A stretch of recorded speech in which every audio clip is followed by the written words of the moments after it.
My apartment is so cute. What the heck? Welcome to my channel. Welcome to this video. I am so glad you're here. I know we just met, but if you would like to see more of my face, click the subscribe button and ring the bell icon to get notified when I post videos on Sunday. Me doing jazz hands?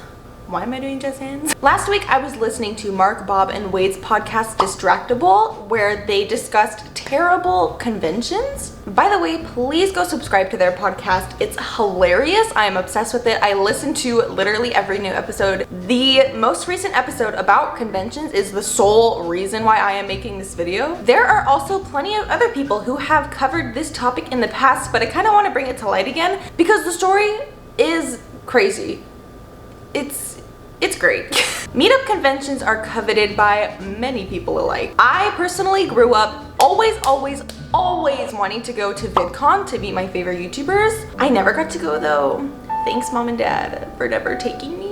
I know you watch my videos. Conventions like this have become widely popular over the years. They're pretty common nowadays to find too. Sorry, I thought I saw a spider outside. Conventions like this are pretty common to find nowadays too, especially if you have a niche hobby. There most likely will be a convention for it. The Paper Dolls Convention, created by Paper Dolls Studio magazine, is quite literally a paper doll making convention. You can learn about the history of famous artists and craft your own dolls with other crazy crafters and literally just talk about dolls for $300. Now, this may seem like a lot of money, and it is, to sit around and talk about paper dolls for 4 days straight. But you actually receive 3 included dinners, goodie bags with paper doll souvenirs, special exhibits, and competition workshops. Oh, hold on, you get so much with this. The California Mermaid Convention, a celebration of everything mermaid. I'm not really sure what actually happens at this convention based off of like the front page of the website alone. Like there's pictures of like everybody sitting around in mermaid tails. Is that all you do? Oh, never mind. It says here you can ask questions during panels to expand your mermaid knowledge and portfolio. I thought mermaids weren't real though. And my personal favorite, the Association of Lincoln Presenters, aka Lincoln, the Abraham Lincoln Convention. Then of course you have your more widely known conventions like VidCon, the San Diego Comic-Con, other more widely known conventions. These conventions do, however, all have one common theme. They're successful. I cannot imagine what it takes to run a convention. You have to know your audience, the genre that you're targeting, how many tickets you need to sell, which in turn, how much money you need to make to rent the actual hotel to host your convention at. You have to have accessible food and water and vendors and parking and ramps, and the list goes on. Not to mention that people go to conventions to meet other people that are all interested in the same thing as them. People show up to these kind of things with high expectations, with the understanding that they will have accessible food and water and local hotels and places to park their cars and assured safety. Like ding ding ding, that should be like the first thing that convention employees think about. Conventions are a big deal, and that is why it is a big deal when they fail. A great example of a failed convention is Dashcon, which is what we're going to be talking about today. Dashcon was set out to be a convention for all Tumblr users alike in 2014. This was the peak era of Tumblr. It feels like literally every single person in the entire world was creating a Tumblr account in 2014 to reblog black and white photos of the beach and blog posts from Tyler Oakley. My man had a different color of hair in every single video in 2014, and I still stand him for that. Oh my gosh. That's kind of like me. I feel like my hair looks different in every video too. Keep in mind during this video that this convention was happening in the year 2014. I mean, 2014 was truly a time of its own. Justin Bieber got arrested for a DUI, Pharrell Williams came out with Happy, and it was literally the only song anybody listened to for several years after. Miley Cyrus stopped wearing clothes, and my personal favorite, 2014 was the year The Fault in Our Stars was released. I should probably go to sleep. Okay. Okay. Okay. And you know what? I'll say it. It's it's a fantastic movie. I still cry when I watch it. The movie's been out for 7 years and I still cry when I watch it, even though I know how it ends. I won't spoil how it ends, but the movie's been out for 7 years and it's made over $300 million in box office. So if you haven't seen it, no excuses. It's a fantastic movie. Go watch it right now. Back to Dashcon. Dashcon was originally set up in Schaumburg, Illinois to attract all kinds of Tumblr users alike. There was no one theme for Dashcon. It was not made for people who just like anime or people who just like fashion. It was a convention for everybody. No matter what your interests were, Dashcon was the convention for you. If you had a Tumblr account, why not go to Dashcon? Dashcon, however, what marks it as so special is it was the first Tumblr convention at the time. Originally called TumbleCon in 2013 upon the release, the announcement of this convention, it later changed its name to Dashcon because the creators and the people who were setting up the convention weren't actually affiliated with Tumblr. So they were like, hashtag no copyright intended, let me just change the name real quick. There were reported celebrities to attend too, like at the time actor Doug Jones was supposed to be there and Noelle Stevenson, who now is more widely known for creating She-Ra and the Princesses of Power. Great show, by the way, please go watch it on Netflix. But these creators quickly turned away from attending Dashcon upon learning that they would have to pay for the hotel that they were going to stay in after Dashcon promised that they would take care of the hotel situation. I don't know if it was like a written contract kind of deal, but Dashcon had stated that they were going to pay for these creators to stay in hotels. And upon the arrival of said creators, Dashcon was like, actually never mind, you guys can pay for your own hotel. This was not the only red flag in Dashcon's beginning stages though. On July 11, 2014, the first night of Dashcon, attendees began complaining that Dashcon was very poorly set up and managed. Vendors actually began leaving the site early due to poor sales, and it was rumored that there were minors being let into 18+ panels. Not only this, but I think this is really the peak of Dashcon, is that they started failing financially. Dashcon staff employees began running around the convention because Renaissance Center, the hotel that they were hosting the convention at, told them that they needed to pay $20,000 up front or the convention would be shut down. We currently have a donation button up on our website, and any little bit of helps. $10, $1, anything helps for us to stay here until the rest of the weekend. Apparently, the creators of Dashcon had signed a contract with the hotel saying that they were going to pay the $20,000 before the convention actually happened. What they ended up doing was making a verbal statement saying that after ticket sales rolled in, they would then pay that $20,000. Verbally, after they had already signed a contract, they verbally said, oh, don't worry, we'll pay you after ticket sales roll in. I don't know about you, but that seems a little illegal to me. Because the hotel said that they needed the $20,000 upfront on the first day, Dashcon employees actually started running around the convention asking the people that attended to start donating money.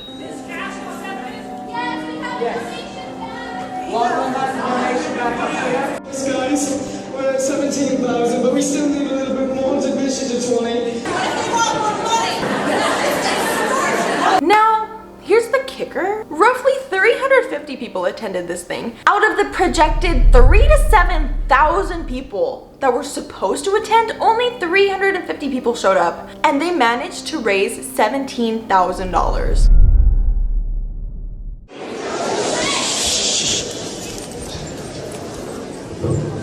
We made it, guys.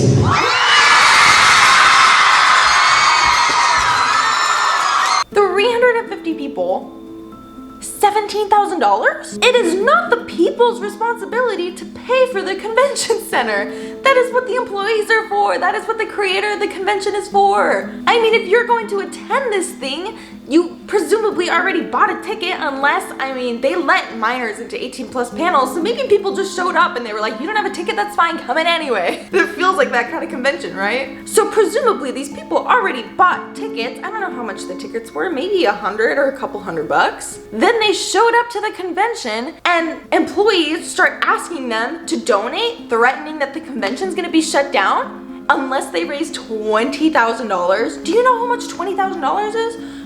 $20,000? I will say though, I don't know if these people were like rich or something, because 350 people raising $17,000, that's a lot. Like, these people must have had money. It was also understood that these changes took place so fast because hotel management didn't like the attendees at the convention, which is so funny to think about actually. Like, did the hotel management really have no idea what this convention was?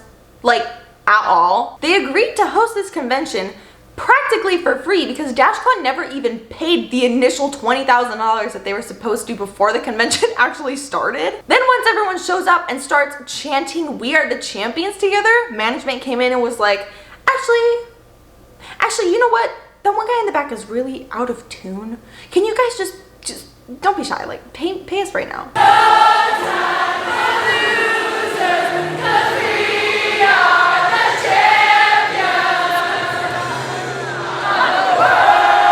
It also says that people were chanting lines from High School Musical and doing the songs and dances. If I was a hotel manager and a flash mob comes in and starts breaking out into song and dance from High School Musical, I don't know about you, but I'm joining them.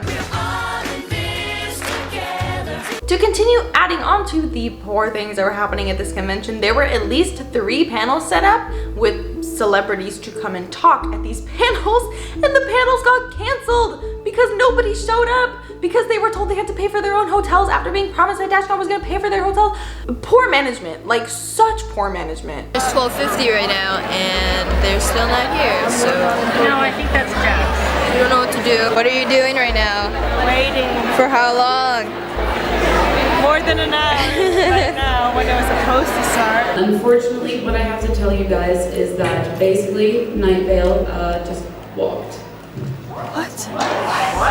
So because these 3 panels got canceled, instead of issuing refunds, which we all know money is such a huge problem at this convention anyway, so instead of issuing refunds, employees told the people that had purchased tickets for these panels that they could get 1 extra hour in the ball pit.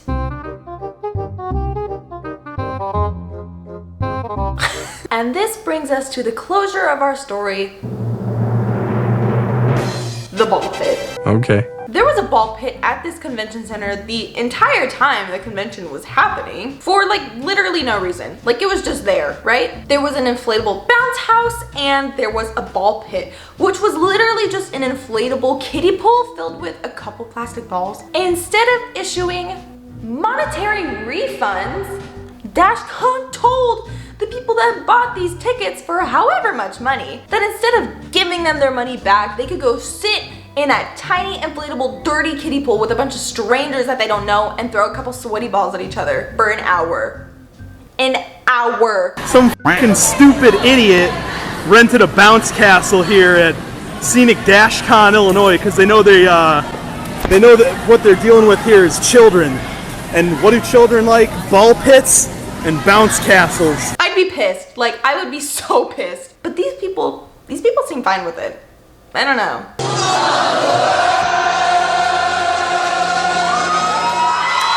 So after this whole Dashcon scandal had ended, they actually were planning on doing it for a 2nd year in a row? Maybe not? How this idea was even approved in the first place, I literally have no idea. They were going to rebrand themselves and call it Emoticon this year instead of Dashcon, just to kind of start with a clean slate, I guess.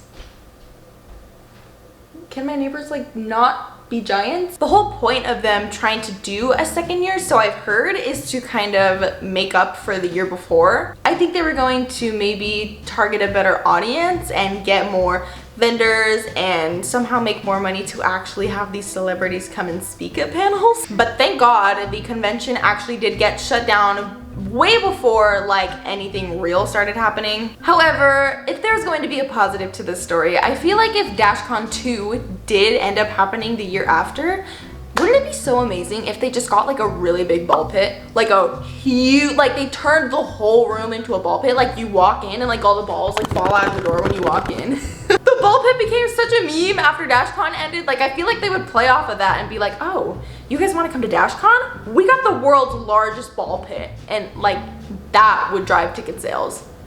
They should have done that. Actually, maybe they shouldn't have done that. Or should they have? Is that brilliant or stupid? I don't know. All of this to say, Dashcon was far from successful. I mean, in the video footage that we have from Dashcon, it kind of seems like the people are enjoying themselves, aside from like the panels getting canceled, but everybody's like singing and like dancing and doing the Hunger Games thing. Like, why were they doing the Hunger Games thing? Generationen werden kommen und Generationen werden wieder vergehen. So if I like ever had a convention, I don't have an end to that sentence.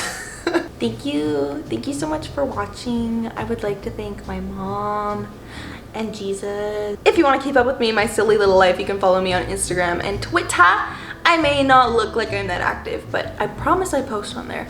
Oh my gosh, I was gonna say, you know how YouTubers always sit on the floor even when they have like a couch or like a bed behind them or something? And I'm like, why don't you just sit on the bed?